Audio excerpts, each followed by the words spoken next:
Are we on the verge of becoming the disunited states of America? My first guest, Dan, says he supports Texas becoming its own nation after his life was changed forever by a tragic event.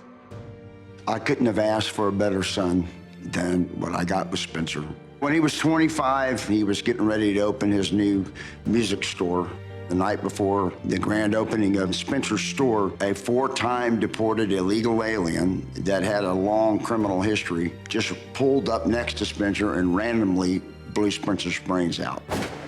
I became very politically involved to try to get something done so other American families wouldn't be subjected to what my family was subjected to. After years of trying to get our federal government to live up to their end of the social contract, I've come to the conclusion that that's a lost cause. And then a few years ago, Daniel Miller turned me on to the Texas Nationalist movement. At first, it seemed pretty far-fetched that Texas would leave the Union. But the more I saw the corruption in D.C., it began to make sense. It's time for Texas to fix its own problems and for Washington to get out of the way. I don't want to spend my tax dollars on people like the one that killed my son. Why should Texas be shackled to a government that is working against Texas interests? First off, I'm very, very sorry for your loss. As a father of 2 boys, and one of them being a musician as well, this one really hit home. I'll never tell you I know how you feel. Well, I appreciate that. And what's different about it than another type of death, the scab continues to be ripped off when you see every day the way the federal government is treating immigration. And it really leaves you with the feeling of, I guess your son was worth nothing.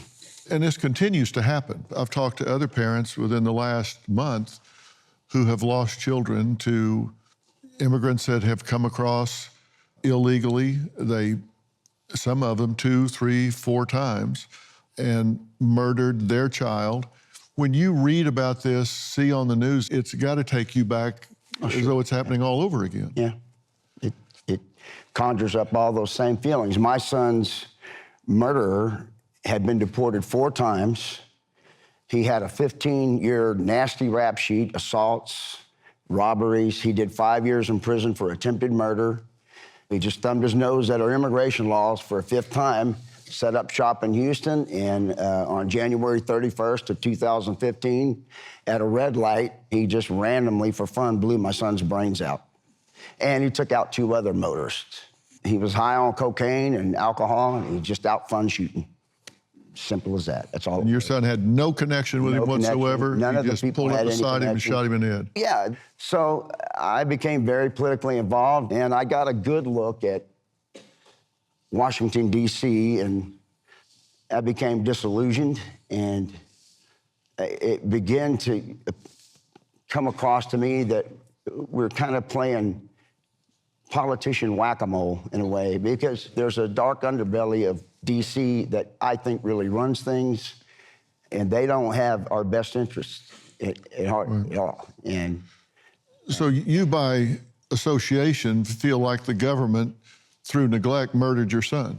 I've always said that my son's killer was a foot soldier. The generals and the commanders in the halls of Congress, and obviously in our White House now, but it's in our court systems, and then our mega donors and special interests and people who basically the puppeteers.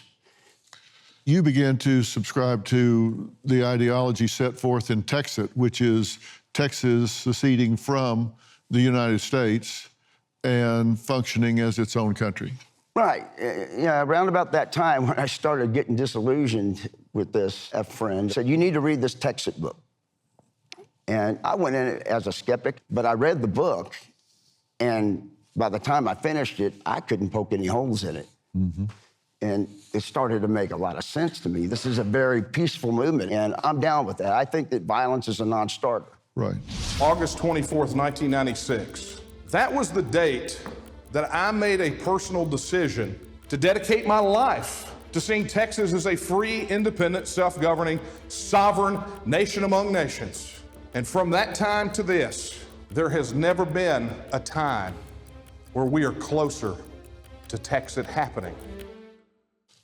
Well, I'm back with Dan, who joined the Texas Nationalist movement, or Texit, after his son was murdered by an illegal immigrant. Also joining us is Daniel, who is considered the modern-day founder of the Texas Nationalist movement, or Texit as it's called.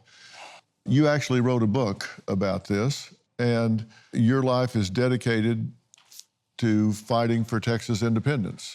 Fair statement? I would say that's fair. 1996, I made the decision to work to see Texas become an independent nation.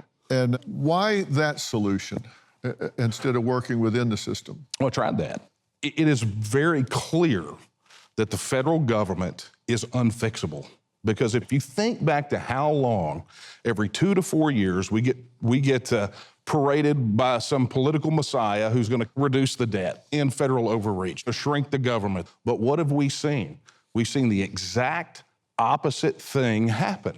At what point do you begin to look at the federal debt and say, well, look, this is fiscal child abuse. You know, this is going to be something that we're going to crush our children with. You know, how many Spencers do we have to have before we say we have to do something different? And ultimately, that's what it was. It was a realization that the federal government was unfixable. But we simply want the right to govern ourselves. Look, this has been done 140 other times over the last 70 to 80 years. Well, why not us? You know, how is it that those countries are so much better than us that they can govern themselves? They can control their own border and immigration. They can have their own military and defense policy, their own currency and tax Okay, well, policy. hold it. You're leaving out a big part of the story, though. How many of those that have declared themselves sovereign is it working out for? It's not always a happy ending, but you have to look at where a lot of those folks started from, right? A lot of those places were not set and suitable, but here we are in Texas. We have the 8th largest economy in the world. If Texas can't make it as an independent nation, then who can? And if this happens, do you see any problems associated with it? I don't see any problems. Do we have challenges? Sure, but don't we have challenges now? Yeah. And you rightly state that Texas is huge in terms of their economy. Texas is 1.59 trillion, 10th in the world. How much of that money comes from the federal government? If you listen to the pundits and the pollsters, particularly of the progressive variety, they will tell you that Texas can't survive without federal money. But when you take the federal pension benefits out of the equation, what you end up with is Texas overpaying anywhere from $103 to $160 billion annually into the federal system. That's like Hurricane Harvey hitting Texas every 9 months. That giant sucking sound of money going into the pockets of Washington bureaucrats, never to be seen again. It's kind of like I tell people when they get a divorce, you don't get rid of your problem, you just get a new set of problems.